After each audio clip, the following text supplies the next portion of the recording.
ایک صاحب نے سوال کیا کہ بیوی کو یا اس کے والدین کو یا دیگر رشتہ داروں کو یا مسجد اور مدرسہ میں صدقہ فطر دینا کیسا ہے؟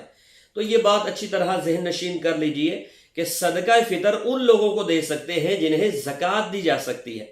اور زکوٰۃ کن کو دی جا سکتی ہے اس کے بارے میں اللہ تعالیٰ نے قرآن کریم فرقان حمید میں تفصیلی ذکر ارشاد فرمایا۔ چنانچہ ارشاد فرمایا انما الصدقات للفقراء والمساکین والعاملین علیہا والمؤلفۃ قلوبہم وفی الرقاب والغارمین وفی سبیل اللہ وابن السبیل۔ 8 لوگوں کا اللہ نے اس آیت مبارکہ میں ذکر فرمایا جو مصارف زکوٰۃ ہیں، جنہیں زکوٰۃ دینا بھی جائز ہے، صدقہ فطر دینا بھی جائز ہے۔ سب سے پہلے اللہ نے فقراء کا ذکر فرمایا۔ تو فقیر اس شخص کو کہتے ہیں جس کے پاس مال تو ہو لیکن شرعی نصاب سے کم ہو، ایسے شخص کو زکوٰۃ بھی دے سکتے ہیں، صدقہ فطر بھی دینا جائز ہے، لیکن جب تک اس شخص کے پاس ایک وقت کا کھانا بھی موجود ہے، یہ شخص خود اپنی ذات کے لیے سوال نہیں کر سکتا، اس کے لیے سوال کرنا جائز نہیں ہے۔ اور دوسرے نمبر پر اللہ نے مساکین کا ذکر فرمایا۔ مسکین اس شخص کو کہتے ہیں جس کے پاس کچھ بھی نہ ہو، ایسے شخص کو زکوٰۃ دینا، صدقہ فطر دینا بھی جائز ہے اور خود اسے اپنی ذات کے لیے سوال کرنا بھی جائز ہے۔ اسی طرح تیسرے نمبر پر عاملین کا اللہ نے ذکر فرمایا۔ عامل اس شخص کو کہا جاتا ہے جسے حاکم اسلام نے صدقات کی وصولی پر مقرر کیا ہو۔ اسی طرح چوتھے نمبر پر اللہ تعالیٰ نے مؤلفہ قلوب کا ذکر ارشاد فرمایا۔ مؤلفہ قلوب کا معنی یہ ہے کہ تالیف قلب کے لیے کسی کو اسلام کی طرف مائل کرنے کے لیے زکوٰۃ سے کچھ دینا، اور یہ ابتدائی اسلام میں تھا، بعد میں یہ حکم منسوخ ہو گیا، اجماع صحابہ سے ساقط ہو گیا، اس لیے کہ بعد میں اللہ تعالیٰ نے اسلام کو غلبہ عطا فرما دیا تو اب اس کی حاجت نہ رہی۔ اسی طرح 5ویں نمبر پر اللہ تعالیٰ نے رقاب کا ذکر فرمایا، یعنی غلام آزاد کرنے کے لیے، اور غلام سے مراد مکاتب غلام ہے، یعنی جس کو اس کے مالک نے ایک مخصوص رقم کے بدلے میں آزاد کرنے کا پروانہ جاری کر دیا ہو کہ تو اتنا مال مجھے لا دے اور تو آزاد ہے۔ اب اس کو آزاد کروانے کے لیے زکوٰۃ سے مال دیا جا سکتا ہے۔ اب چونکہ غلامی کا رواج نہیں رہا اور شرعی غلام نہیں ہے تو لہٰذا یہ حکم بھی ساقط ہو گیا۔ اسی طرح 6 نمبر پر اللہ تعالیٰ نے غارمین کا ذکر فرمایا، یعنی وہ لوگ جو بغیر کسی گناہ کے قرض میں مبتلا ہو گئے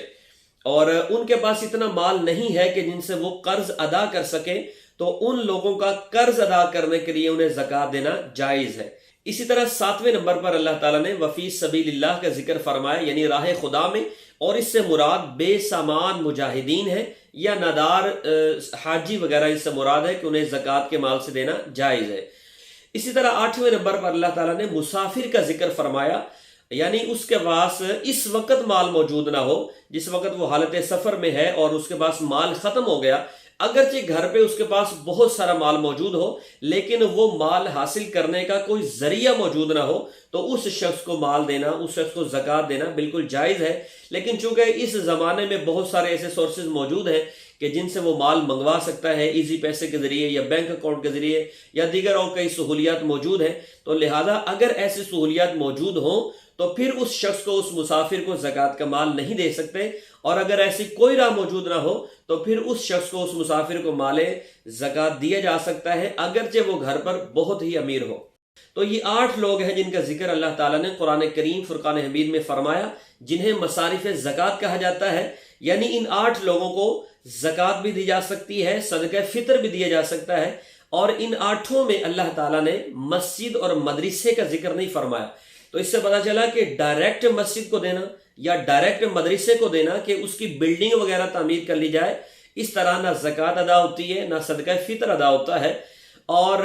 اس کے علاوہ جو دیگر رشتہ دار ہیں، جو سوال میں پوچھا گیا کہ بیوی ہے، والدین ہیں یا بہن بھائی ہیں یا دیگر رشتہ دار ہیں، ان کو زکوٰۃ دے سکتے ہیں یا نہیں دے سکتے؟ تو یاد رکھیے کچھ لوگ ایسے ہیں جن کو شریعت مطہرہ نے مستثنی قرار دے دیا ہے، یعنی اگرچہ اب یہ لوگ شریف فقیر ہی کیوں نہ ہو، مسکین ہی کیوں نہ ہو، ان کو مال زکوٰۃ سے نہیں دے سکتے، انہیں صدقہ فطر ادا نہیں کیا جا سکتا۔ ان میں سب سے پہلے سادات کرام ہیں کہ سادات کرام کو نہ زکوٰۃ دے سکتے ہیں نہ صدقہ فطر دے سکتے ہیں۔ اور اسی طرح دوسرے نمبر پر اصول اور فروع ہیں۔ اصول ان لوگوں کو کہا جاتا ہے جن کی نسل سے آپ ہیں، یعنی آپ کے والدین، آپ کے دادا دادی، نانا نانی وغیرہ اوپر تک جن کی نسل سے آپ ہیں، ان کو زکوٰۃ اور صدقہ فطر نہیں دیا جا سکتا۔